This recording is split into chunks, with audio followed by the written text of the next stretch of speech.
heard. They say laughter is the best medicine, and our next guest is here to write a prescription for it. So let's get ready to banish stress with a chuckle and administer the power of humor in your life. Humor strategist Paul Ozenkup is the author of The Humor Habit. Welcome, Paul.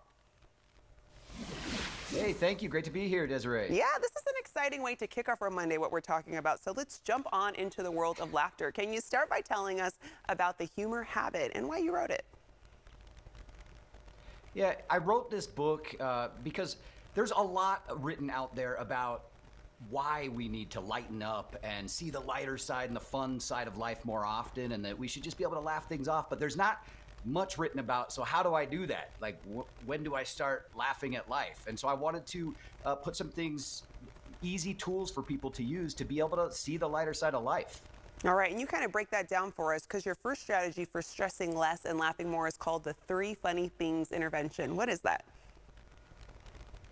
So with the 3 funny things intervention, you can do this as a 1-week challenge. Just go through the week and each day write down 3 things you found funny or amusing. It's kind of like a gratitude journal, but you're doing it with humor.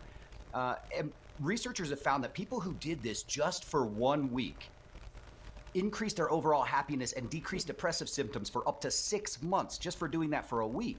But what you'll notice is that you're training your brain to then look for the funny things throughout the week. And inevitably what'll happen is something will occur during your day that normally would upset you or annoy you, and you'll sit there and go, great, I'll be writing this down later. And that's when you know your brain is starting to make the connection that, like, hey, don't freak out too much.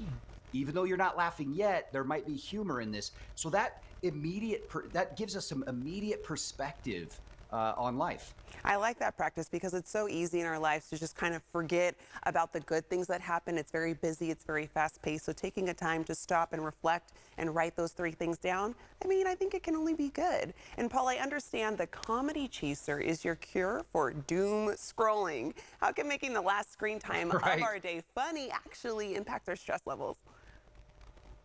Yeah, make the laughs last. So whether you love watching the news or you're doom scrolling all of the horrible things going on in the world, or you're just really into those true crime dramas, before you go to bed, just chase it with a little comedy. A few TikTok videos, your favorite stand-up, a sitcom, and this works on the way to work too. If you were listening to more serious content or stressing out on your way to work, before going in the door, make yourself laugh a little bit with something, because what happens is when we find something amusing or we laugh a little bit, our brain gets flooded with a cocktail of happiness chemicals.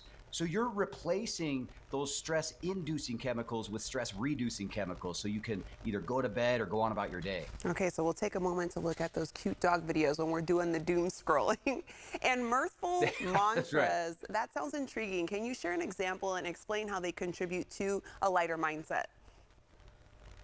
Yeah, so the mirthful mantras is something that I kind of stumbled across because I could never really take serious mantras seriously. I just couldn't take myself seriously sitting at my desk going, I am right where I need to be. I am not angry. I am calm. It's just, I couldn't do it, But then I realized that you can have a mantra that's funny.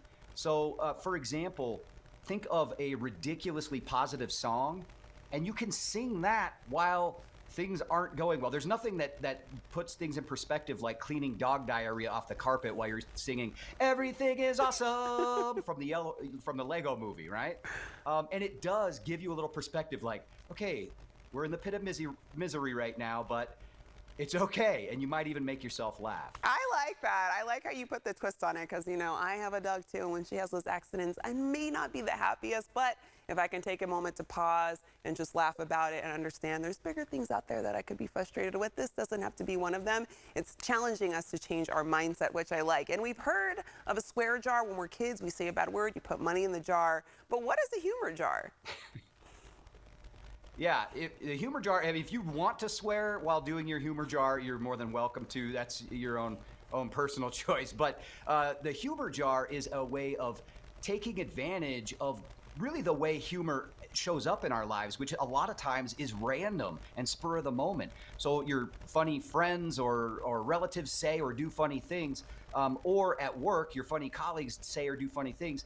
Take a moment. You've got a jar and some slips of paper. Write those things down and put them in the jar. And then, depending on how many people you have doing it, you come back at the end of the month, the end of the quarter, end of the year, and relive all those funniest moments. And this is backed by a lot of positive psychology research about savoring. Because what we're doing is training ourselves not only to savor that funny thing in the moment, like, oh, this was great, we should write it down. And again, training you to look for those things, but then you're double dipping later. You're looking back on a positive, funny memory and able to remember all of these funny things that happen throughout your life. All right, I'm going to practice having my humor jar like you mentioned. Hey, thanks for having us start off our morning on the right foot. I'm going to let our viewers know where they can go for more info. You can purchase The Humor Habit where books are sold and learn more about Paul's work at paulozencup.com.